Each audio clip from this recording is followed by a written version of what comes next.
Hey there, this is Jody Clock, and welcome to my podcast, I Woke Up Dead, Now What? In our conversations, we'll talk about real issues that everyday people face should they wake up dead without a life after death plan in place.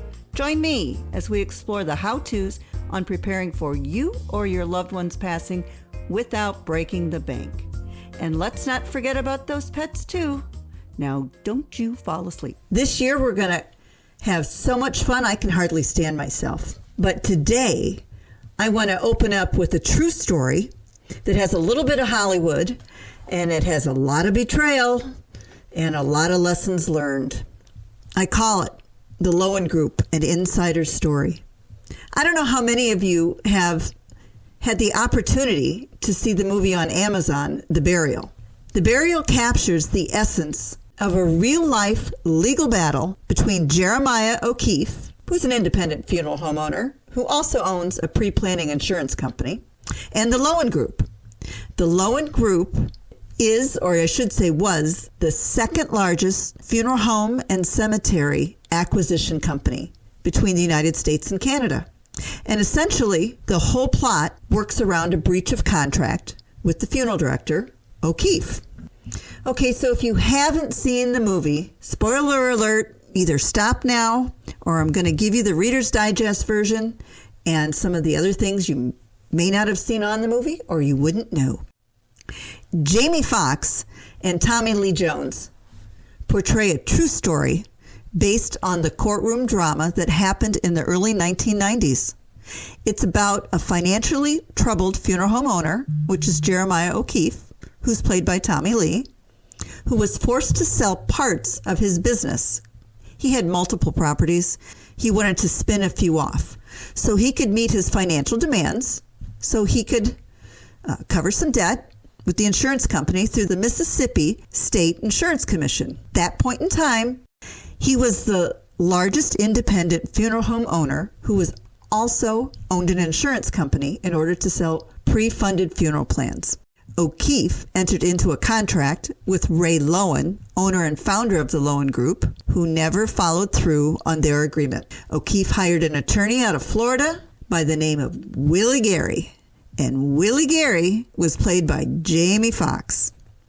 Foxx's character, if you can capture this visual, is a cross between Don King and Jimmy Cochran. He was one flamboyant dude who liked to show, and he dressed impeccably. So as with any movie, there's always some creative liberty with embellishments. However, the majority of this movie and storyline is true. And how do I know? During that time of my career, I was employed as the National Sales Director for pre-planning in the Midwest for the Loewen Group. You see, I wasn't just an observer. I was caught in the whirlwind of ambition, betrayal, and ultimately devastating consequences. I witnessed firsthand what the impact of ego, greed, and poor business choices that placed hardship on hundreds of lives, which one of them was a family member of mine, who was also in executive management. It was horrible. While watching The Burial, it stirred up so many emotions and memories that I had tucked deep away during this tumultuous time. All right, so let's just talk about the early days of Loewen. Loewen was full of promises and excitement. When the Loewen Group came on the scene, it was like a breath of fresh air. Their leadership team, many of who I respected and knew personally, exuded confidence and optimism. They promised growth, stability, and a brighter future for the death care industry. They offered numerous benefits for a funeral home owner, especially for the smaller guy, the funeral home that only did 100 or 200 calls.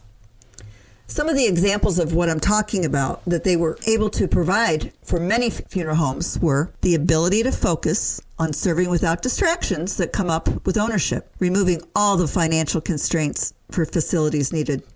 I mean, let's just say your HVAC died and you need to replace it. Well, that's a pricey fix. Same as a parking lot. Those things you have to plan for.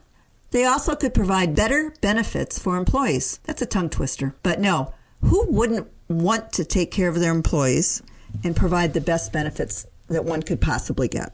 They would take over all the legal, human resource, and staffing requirements. They took all that pressure off of the little guy, the independent business owner, and they knew the laws on HR and all the legalities, so you didn't have to worry about it. They took care of your rolling stock, the vehicle, the merchandising, the pricing, all of that. Insurance, boom. They had the capacity to put that under one very large umbrella or negotiate very heavily. They did all of the planning and the marketing, so you had a plan each year to follow. They had a comprehensive pre-planning program, which that was my wheelhouse, and that's very important to funeral homes to secure their future. But most of all, they provided a customized exit strategy for owners. What that means is they took away all of the stress of owning, so where the independent funeral home owner now was an employee, he could go do cameos at funerals, he could meet with families, he could actually go on vacation because people could cover for him. So when it was time for him to leave, they had groomed someone else, and he could step back and know that his funeral home was going to be taken care of. And he was going to have some pocket change. I mean, let's face it, everybody goes into business to sell a business when they retire. Well, let me tell you, as an employee, there were extravagant management meetings, generous expense accounts, and excitement was in the air. Meetings were held in Las Vegas, they were held down in Florida, they were held all over the place. People were wined and dined. Again, and in the movie, it also shows that Ray Loewen used to take potential clients out on his big yacht. And yes, he did. And we're not talking a little yacht. We're talking a very large yacht. So it was just fun. People were making deals. And we all felt that we were a part of something big, revolutionary, and we were having fun until the perfect storm hit. What I learned was when red flags show up, you listen to your gut. So as acquisitions intensified, so did the internal politics.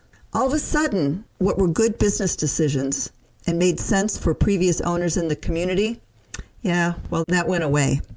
And decisions were now made and driven by greed and short-term gains that always would trump the long-term stability and fair play. It was just, it reminded me of the movie Wall Street. Over time, beneath the successful appearance, many cracks in Loewen's foundation began to appear. The ethical guiding compass of that company, that waned and that went away. Many employees, including me, started to feel tension. We felt a growing sense of unease, and we saw so many red flags. The pressure to promote the company line and prioritize sales figures versus customer care, above all else, created a new culture of fear and silence. It didn't take long to figure out Loewen's facade of success really was just a mask for a culture of manipulation and risk. So, the betrayal and the collapse happened when the perfect storm came along. And for Loewen, that perfect storm was a culmination of many things. But the break point was the trifecta of O'Keefe's lawsuit, a hostile takeover attempt from another conglomerate, and unsustainable financial practices that diluted Loewen's stock. These three things brought Loewen to its knees. The walls came tumbling down, as John Mellencamp sings. So witnessing this financial ruin of so many colleagues, including my own family member, this was heartbreaking. The betrayal of trust, shattered dreams for previous owners, and the emotional toll it took on the previous owners, staffs and employees, and a lot of business partners. All these people lost their retirements, including my own family member. Generational funeral homes crumbled, leaving emptiness in their wake. And when I say generational funeral homes, what I mean is I can think of several that, they might have been fifth generation, and they were a household word. And people loved their facilities, their business, and their integrity. Well, they were promised the sun and the moon, and instead of taking money, they took most of their sale on future stock guesstimates. So really, it was just a prayer and a promise. So when it all went, they had nothing except the nickels they had set aside someplace else, but in Loewen stock. So the biggest lesson I learned was when you trust your gut and you stand up for what's right, you always win. You might not always gain friends, but you always win. So during this time, I chose to leave the company. In meetings, I felt targeted. I chose not to fund my 401k with 100% of company stock. In fact, I had no Loewen stock. They were too new in my eyes to invest in. My career in death care was built on relationships, integrity, and trust. And if I can't trust the leadership team, why would I even want to keep a paycheck?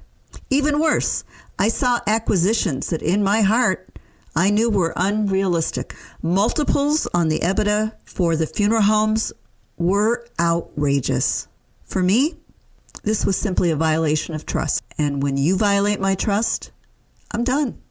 So the violation of trust gave me my personal escape. And I ended up not being collateral damage on this sinking ship.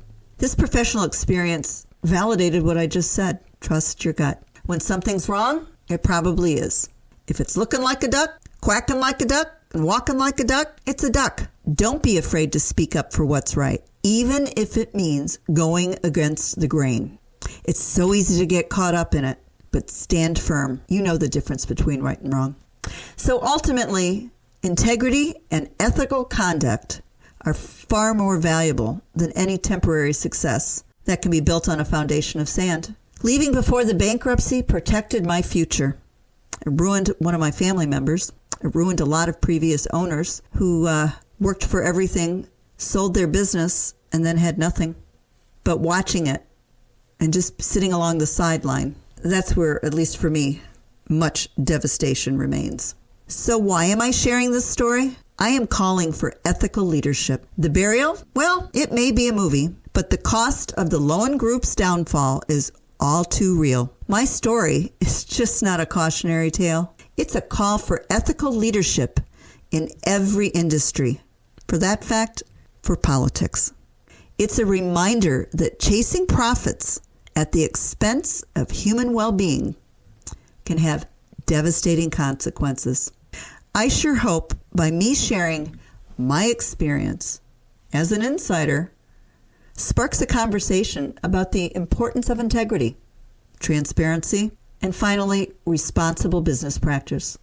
We owe it to ourselves, to our colleagues, and to the communities we serve to build a future where success is measured by not just the bottom line, but the positive impact that we leave on the world. May we never forget the lessons learned from the ashes of the Loewen Group. Pretty heavy stuff. Lived it. I don't ever want to be involved in anything like that again. However, that does not mean that all corporations are bad and all conglomerates are bad. But the Loewen Group, greed is not good. I think you remember those quotes from a good movie. But anyhow, I want to thank you for listening to my story, hearing my 2 cents, and not waking up dead today. So I encourage you to jump over to jodyclock.com. That's Jody with an I. Read the blog I wrote about this. And while you're at it, consider buying my book, It's Complicated. It takes you through all kinds of checklists and action plans for planning your own end-of-life decisions, and parts of it are financial obligations in there. So there's some good pointers. Thank you for listening to this episode. Hey, if you're hearing this message, you've listened to the entire episode, and for that, I want to thank you, and I am so glad you didn't wake up dead today. Please jump over to jodyclock.com and download your free copy of my family care plan. This guide will help those you leave behind should you wake up dead. I promise. Be sure to order my book, It's Complicated, based on a true story. Send me an email about topics you'd like to hear in future episodes. Until next time, thank you for not falling asleep.